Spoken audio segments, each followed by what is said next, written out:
ચાલો છેલ્લે આપણે અભિસરણ દબાણનું સૂત્ર તારવ્યું હતું પાઈ બરાબર WRT/mv. હવે આ સૂત્રમાંથી હું અણુભાર m ને કરતા બનાવી દઉં તો સૂત્ર બની જાય WRT/πv. જો આપણે અજ્ઞાત પદાર્થ છે એનું યોગ્ય સાંદ્રતાવાળું યોગ્ય દ્રાવ્યનો જથ્થો ઉમેરી યોગ્ય કદનું દ્રાવણ V બનાવી દઈએ અને તેનું ચોક્કસ તાપમાને અભિસરણ દબાણ પાઈ માપી લઈએ અને આ સૂત્રમાં કિંમત મૂકી દઈએ તો આપણે અજ્ઞાત પદાર્થનો અણુભાર મળી શકે. તો ભાઈ આપણે અત્યાર સુધી ભણ્યા રાઉલ્ટના નિયમવાળું સૂત્ર, એમાં અજ્ઞાત પદાર્થનો અણુભાર મેળવી શકાય, એટલે કે બાષ્પ દબાણનો ઘટાડો નક્કી કરીને અજ્ઞાત પદાર્થનો અણુભાર શોધી શકાય. ત્યાર પછી ઉત્કલન બિંદુ ઉન્નયન ડેલ્ટા ટીબી, એનું સૂત્ર આવ્યું હતું ડેલ્ટા ટીબી બરાબર KB × 1000 ગુણ્યા દ્રાવ્યનું વજન છેદમાં આણ્વીય દળ ગુણ્યા દ્રાવકનું વજન.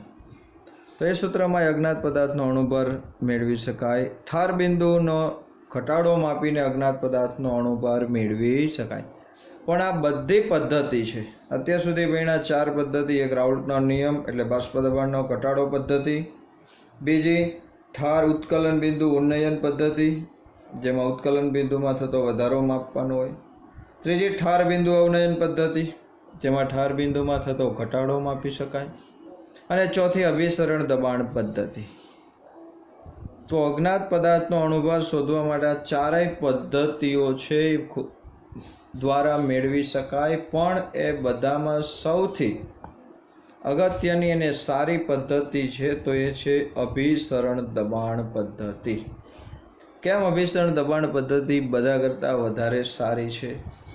તો કે પહેલી વાત, બીજી બધી પદ્ધતિમાં મોલાલિટી આવે છે, જ્યારે અભિસરણ દબાણમાં જ મોલારિટી, આપણે એવું કહે ને મોલર સાંદ્રતાના સમપ્રમાણ, મોલાલિટી કરતાં મોલારિટી વધુ સ્પષ્ટ સાંદ્રતા છે. બીજી અગત્યની વાત કે જ્યારે મંદ દ્રાવણ હોય, સમજો બરોબર, કેવું દ્રાવણ હોય? મંદ દ્રાવણ હોય, એટલે તમે થોડો જ અજ્ઞાત દ્રાવ્ય પદાર્થ ઉમેરો. તો મંદ દ્રાવણ હોય ત્યારે બાષ્પ દબાણનો ઘટાડો ડેલ્ટા પી કે ઉત્કલન બિંદુનો વધારો ડેલ્ટા ટીબી કે ઠાર બિંદુનો ઘટાડો ડેલ્ટા ટીએફ, આ ત્રણેયના ફેરફાર બહુ નાના હોય. એટલે કે શુદ્ધ દ્રાવકનું ઉત્કલન બિંદુ દાખલા તરીકે પાણી છે એનું 100°C છે. હવે એમાં તમે અજ્ઞાત પદાર્થ છે એ બહુ ઓછો જથ્થો ઉમેરો અને એનું ઉત્કલન બિંદુ પાછું માપો અને આવે 100.005, તો ડિફરન્સ કેટલો થયો? 0.005. જેટલો તફાવત ઓછો એટલી ચોકસાઈ ઓછી. એટલે મંદ દ્રાવણ હોય ત્યારે ઉત્કલન બિંદુ પદ્ધતિ, ઠાર બિંદુ પદ્ધતિ કે બાષ્પ દબાણ પદ્ધતિ, એ ત્રણેયમાં મૂલ્ય છે બહુ નાના મળે છે.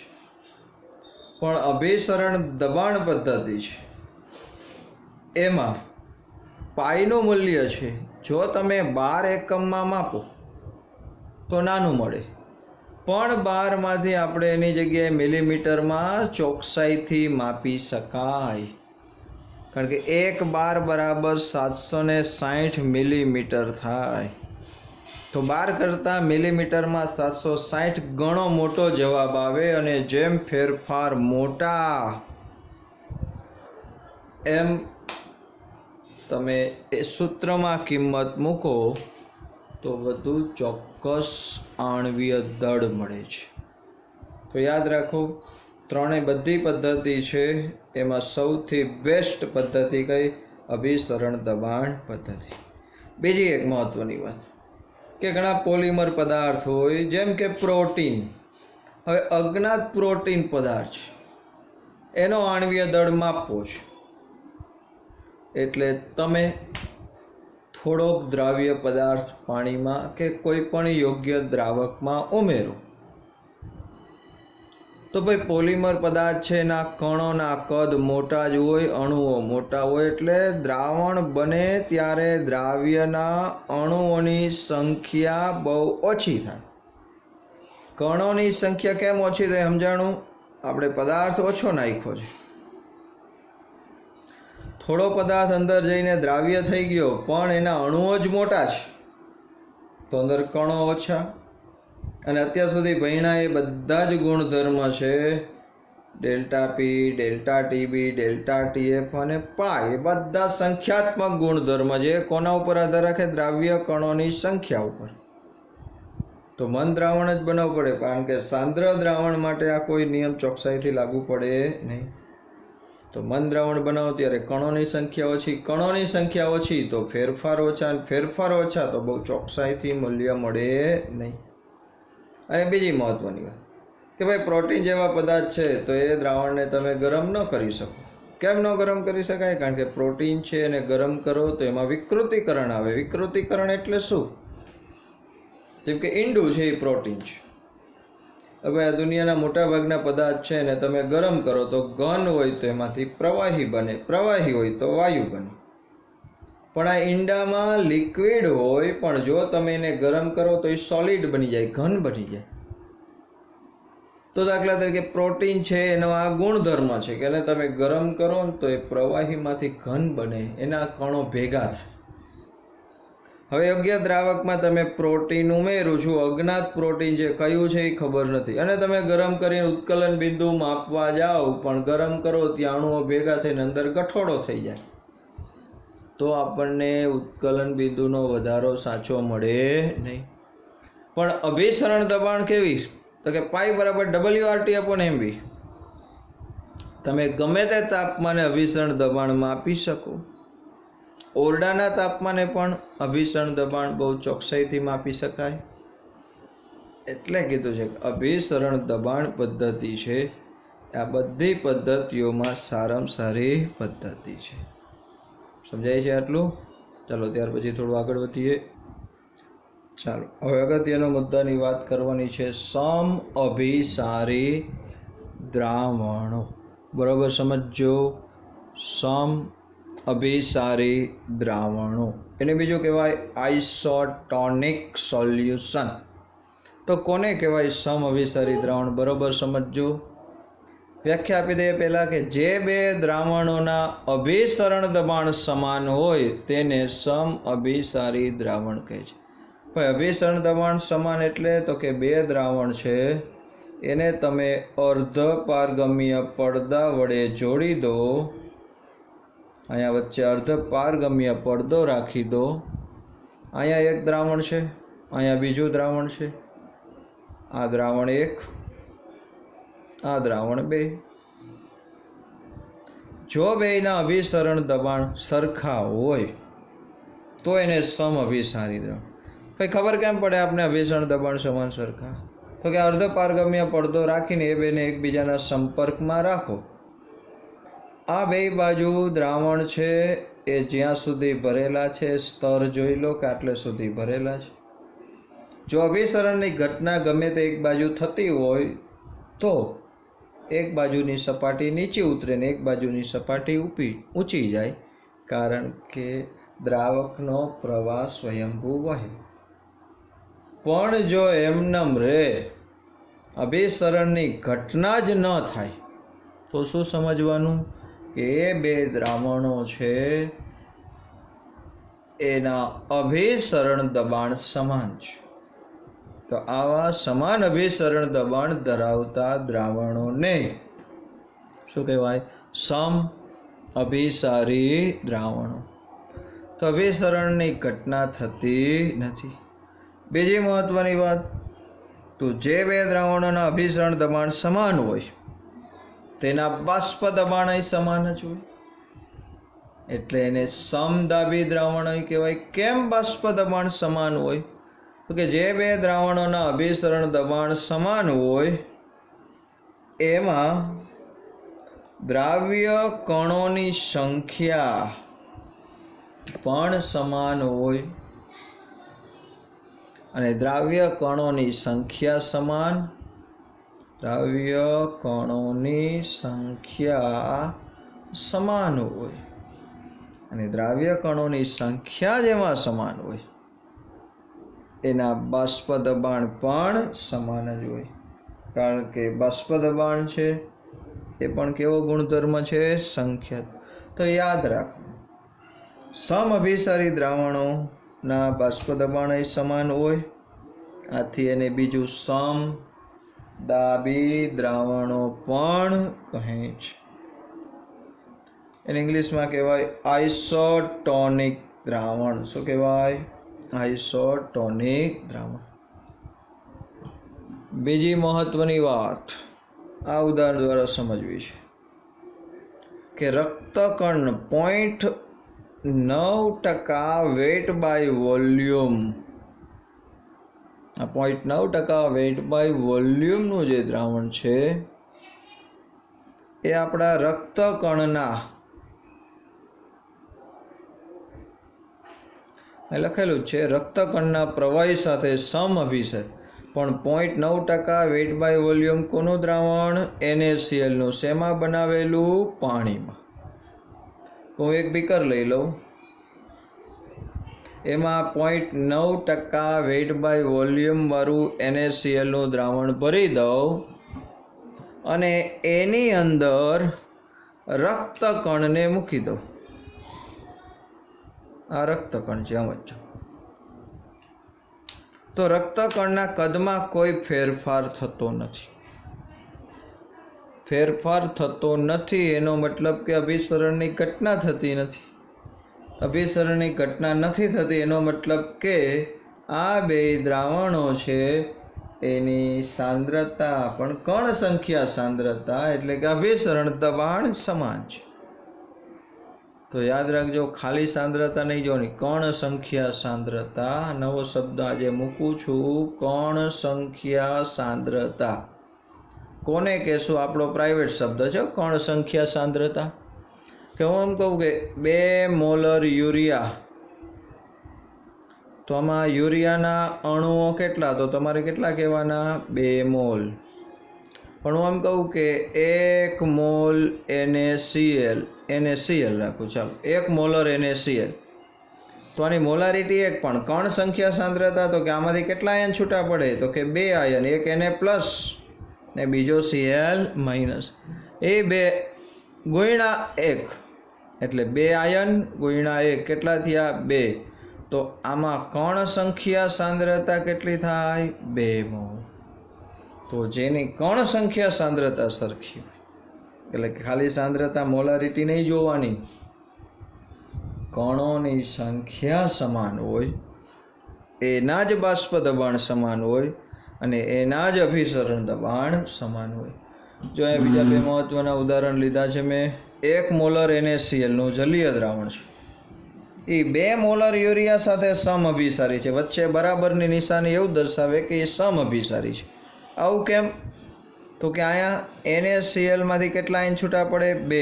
મોલારિટી કેટલી છે? 1. તો 2 ગુણ્યા 1 જવાબ કેટલો આવ્યો? 2. અહીંયા યુરિયા માટે મોલારિટી કેટલી છે? 2. પણ યુરિયામાંથી આયન છૂટા નથી પડતા એટલે 1 નો 1 જ રાખવાનો. તો 2 ગુણ્યા 1 બરાબર 2. આ 2 ને આ 2 ને કહેશું, આપણી ભાષામાં આપણે સમજવા માટે એને કહેશું કણ સંખ્યા સાંદ્રતા. શું કહેવાય? કણ સંખ્યા સાંદ્રતા. એ હરખું થાય તો એ 2 દ્રાવણો કેવા હોય? સમઅભિસારી. બીજું ઉદાહરણ સમજો. અહીંયા લખ્યું છે 3 મોલર NaOH અને એની સામે છે 2 મોલર H2SO4. ભાઈ 3 મોલર NaOH નું દ્રાવણ 2 મોલર H2SO4 સાથે કેમ છે? એના મોલારિટી તો જુદી છે, પણ આમાંથી છૂટા પડતા આયન કેટલા? NaOH માંથી કેટલા આયન છૂટા પડે? તો કે મોલારિટી 3, છૂટા પડતા આયન 2, Na પ્લસ ને OH માઇનસ, 3 દુ 6 જવાબ આવ્યો. સામે જોઈ લ્યો, મોલારિટી કેટલી છે? 2. H2SO4 માંથી કેટલા આયન છૂટા પડે? તો કે 2H પ્લસ ને એક SO4 2 માઇનસ. કેટલા આયન થયા? 3. ફરી એકવાર કહી દઉં, 2H પ્લસ અને એક SO4 2 માઇનસ, એટલે કુલ કેટલા આયન થયા? 2H પ્લસ ને એક SO4 2 માઇનસ, કુલ આયન 3. 3 દુ 6. જો અહીંયા 6 આવ્યું, અહીંયા 6 આવ્યું. માટે બે तो याद राखो, यूरिया, ग्लूकोज, खांड, फ्रुक्टोज आवा पदार्थ કે એને પાણીમાં કે કોઈ પણ દ્રાવકમાં ઓગાળો તો એમાંથી આયન છૂટા પડતા નથી, પણ NaCl ને ઓગાળો તો કેટલા આયન છૂટા પાડવાના? 2. NaOH ને છૂટા પાડો તો 2 આયન, KCl ને છૂટા પાડો તો 2 આયન, K+ ને Cl-, H2SO4 ને પાણીમાં ઓગાળવું કેટલા આયન ગણવાના? તો કે 3 આયન. સમજાય છે? આગળ પણ આવશે, નીટ માટે હું ડિટેલમાં લઈશ જ્યારે આ ટોપિક, ત્યારે આ વધુ ઊંડાણપૂર્વક સમજાવશું. તો આટલે લગીનું સમજાય છે સમ અભિસારી દ્રાવણ. ચલો ત્યાર પછી અભિસારી દ્રાવણના બીજા 2 પ્રકાર છે, બરોબર સમજવાના છે. આ 2 પ્રકાર, એક અતિ અભિસારી અને બીજું અલ્પ અભિસારી. અતિ અભિસારી, અલ્પ અભિસારી. અતિ અભિસારીને ઇંગ્લિશમાં કહેવાય હાઇપરટોનિક દ્રાવણ, અને અલ્પ અભિસારીને કહેવાય હાઇપોટોનિક દ્રાવણ. ભાઈ હાઇપો આટલો જ ફેર છે. હાઇપર છે એ વધુ માટે વપરાય શબ્દ, અને હાઇપો છે એ ઓછા માટે વપરાય. બસ આટલું જ ધ્યાન રાખો. અતિ એટલે વધારે, હાઇપર. અલ્પ એટલે ઓછું, હાઇપો. તો હાઇપરટોનિક કોને કહેવાય? હાઇપોટોનિક કહેવાય. એટલે કે અતિ અભિસારી કોને કહેવાય? અલ્પ અભિસારી કોને કહેવાય? એ બરોબર સમજજો. 2 દ્રાવણની કમ્પેરિઝન હોય, સમજો બરોબર. દ્રાવણ A છે અને બીજું દ્રાવણ B છે. આ 2 દ્રાવણોને આપણે તપાસી અને ખબર પડે કે આનું અભિસરણ દબાણ πA છે, આનું અભિસરણ દબાણ πB છે, પણ πA અભિસરણ દબાણ πB કરતાં વધુ હોય તો જેનું અભિસરણ દબાણ વધારે હોય એને આપણે વધુ માટે કયો શબ્દ મૂકશું? હાઇપર. પણ એ કોના માટે હાઇપર? તો કે જે ઓછું છે એની સાપેક્ષમાં હાઇપરટોનિક કહેવાય, અને જેનું અભિસરણ દબાણ ઓછું છે તો એ કોની સાપેક્ષમાં ઓછું? તો કે વધારેવાળાની સાપેક્ષમાં ઓછું, એટલે એને કહેવાય હાઇપોટોનિક. તો યાદ રાખજો, 2 દ્રાવણો હોય, માંથી જે દ્રાવણનું અભિસરણ દબાણ વધુ હોય તેને ઓછા અભિસરણ દબાણ ધરાવતા દ્રાવણની સાપેક્ષે હાઇપરટોનિક દ્રાવણ કહેવાય, એટલે કે અતિ અભિસારી કહેવાય. સમજો, આપણે આગળ ભણ્યા છીએ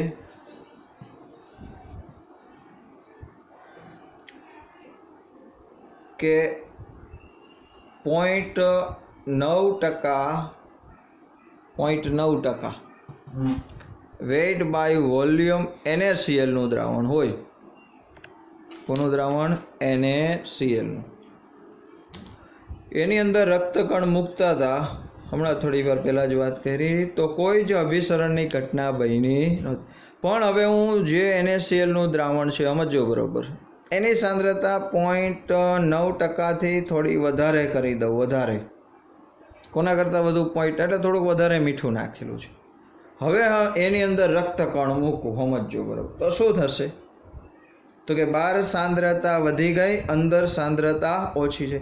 બહાર વધી ગઈ, અંદરની ઓછી છે, તો રક્તકણ છે એમાંથી પ્રવાહી ઓછીથી વધુ તરફ આવે. સમજાણું? તું યાદ છે ને? આ તો કઈ બાજુથી કઈ બાજુ આવે? ઓછીથી વધુ તરફ. અહીંયા 0.9 હોત તો એ કઈ બાજુ ન જાય, પણ અહીંયા 0.9 કરતાં મેં NaClની સાંદ્રતા વધારે રાખી છે, એટલે થોડું વધારે NaCl નાખ્યું છે.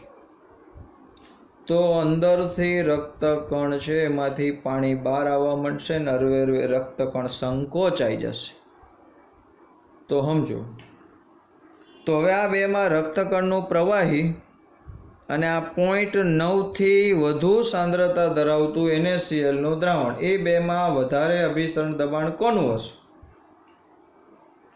તો કે જે બાજુ પાણી દ્રાવક આવે છે એનું અભિસરણ દબાણ વધુ ગણવાનું.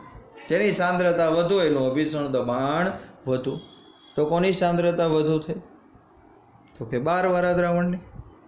તો જેની સાંદ્રતા વધુ, કણ સંખ્યા સાંદ્રતા હશે એ વધુ, એનું અભિસરણ દબાણ વધારે. જેનું અભિસરણ દબાણ વધારે એને કહેવાય હાઈપર, એટલે કે અતિ અભિસારી. એટલે આપણે અહીંયા વાક્ય લખ્યું છે. હવે આ વાક્ય બરાબર સમજી લોજો કે 0.9% વેટ બાય વોલ્યુમ થી વધુ લખી છે. આ મહત્વનું વાક્ય છે. થી વધુ એટલે આનાથી વધુ સાંદ્રતા ધરાવતું NaCl નું દ્રાવણ એ રક્તકણના પ્રવાહીની સાપેક્ષ કેવું છે? હાઈપર. કોણ હાઈપર છે? તો કે NaCl નું દ્રાવણ. કોની સાપેક્ષમાં? રક્તકણના પ્રવાહીની સાપેક્ષમાં. કેટલું NaCl ની સાંદ્રતા વાળું? તો કે 0.9 થી વધુ. હવે 0.9 થી વધુ 0.92 હોય તોય ચાલે, 0.95 હોય તોય ચાલે, 0.98 હોય તોય ચાલે, 1% વેટ બાય હોય, ગમે તે પણ વધુ હોવું જોઈએ. તો વધારે વાળાને પણ કોની સાપેક્ષમાં? તો કે રક્તકણના પ્રવાહી. હાઈપર અને હાઇપોટોનિક છે એ કમ્પેરિઝનમાં જ વાત થાય. સમજો, આ દ્રાવણ હોય, એક બનાવેલું દ્રાવણ છે એ કાયમી માટે હાઈપર નથી. એના કરતાં વધારે સાંદ્રતાવાળું હોય તો એ હાઈપર થઈ જાય, એનાથી કોઈક વધારે સાંદ્રતાવાળું હોય તો એ હાઈપર થઈ જાય. એટલે હાઈપર છે એ કમ્પેરિઝનમાં છે, જેની વધુ એ હાઈપર. તો બીજું હાઈપો સમજીએ, અલ્પ અભિસારી ક્યારે બનશે? તો કે જો NaCl ની સાંદ્રતા 0.9% વેટ બાય વોલ્યુમથી ઓછી રાખી હોય, ઓછી રાખી, ચલો એવું અહીંયા ભર્યું હોત તો શું થાય વિચારો? તો કે NaCl ની સાંદ્રતા 0.9 થી ઓછી છે તો શું થશે? તો કે બહાર સાંદ્રતા ઓછી, અંદર વધુ, તો ઊંધું થશે. તો ઊંધું થશે. પ્રવાહી છે પાણી, દ્રાવક અંદરથી બહારથી ક્યાં આવશે? અંદર. ઓછીથી વધુ તરફ આવે તો હરવે રક્તકણ ફૂલવા માંડશે, ફાટી જાય ત્યાં સુધી ફૂલે. તો આ વખતે 0.9% થી ઓછી સાંદ્રતા ધરાવતું NaCl નું દ્રાવણ છે એ રક્તકણના પ્રવાહી કરતાં ઓછું અભિસરણ દબાણ ધરાવે, એટલે એને રક્તકણના પ્રવાહીની સાપેક્ષમાં હાઈપો, અલ્પ અભિસારી કહે. તો આટલું જ યાદ રાખવાનું. સમ અભિસારી એટલે જેના અભિસરણ દબાણ સમાન છે. કોના અભિસરણ દબાણ સમાન હોય? જેની સાંદ્રતા સમાન હોય. કઈ સાંદ્રતા? આપણી ભાષામાં આપણે યાદ રાખવા માટે કણ સંખ્યા સાંદ્રતા. તમને બધા કણ સંખ્યા સાંદ્રતા કેમ શોધવી? તો કે સાંદ્રતા જે મોલારિટી આપી હોય એ ગુણ્યા છૂટા પડતા આયનની સંખ્યા, છૂટા પડતા આયનની સંખ્યા, એ બેનો ગુણાકાર, એટલે એને આપણે કણ સંખ્યા સમજીએ. એ કમ્પેરિઝન કરવા માટે આપણી ભાષામાં બનાવેલું છે. બાકી આ પોઈન્ટ તમને થાય સાહેબ ખબર કેમ પડી? 0.9% વેટ બાય વોલ્યુમ NaCl નું દ્રાવણ રક્તકણના પ્રવાહી સાથે, તો કે જુદી જુદી સાંદ્રતાવાળા દ્રાવણની અંદર રક્તકણ મૂકતા ગયા અને આનું અવલોકન કરતા ગયા. જેમાં રક્તકણના કદમાં કોઈ ફેરફાર ન થયો તો સમજી લેવાનું કે એ બે દ્રાવણોના અભિસરણ દબાણ સમાન છે. આ રીતના શોધાઈ ગયું. તો આ MCQ માટે બહુ અગત્યનો ટોપિક છે. બીજી વાત, અતિ અભિસારી અને અલ્પ અભિસારી. અતિ એટલે વધુ અભિસરણ દબાણ જેનું હોય, આપણી ભાષામાં વધુ હોય એને હાઇપરટોનિક કહેશું, ઓછું એને હાઇપો. તો આમાંય તમે કમ્પેરિઝન કરી શકો. તમને 4 દ્રાવણ આપ્યા હોય, એમાંથી 4માંથી કયું સૌથી હાઇપરટોનિક હશે? તો તમારે 4 દ્રાવણમાં મોલારિટી આપેલી હોય અને આયન છૂટા પડતા હોય, એ બેનો ગુણાકાર કરતું જવાનું. જેનો જવાબ મોટો આવે, જેનો જવાબ મોટો આવે. કોનો કોનો જવાબ? દાખલા તરીકે આમ આપ્યું હોય, જો આ એક ઉદાહરણ લઈ લઉં છું કે 2 molar NaCl, 3 molar urea, 3 molar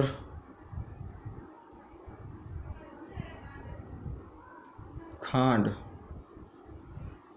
અને 1.5 મોલર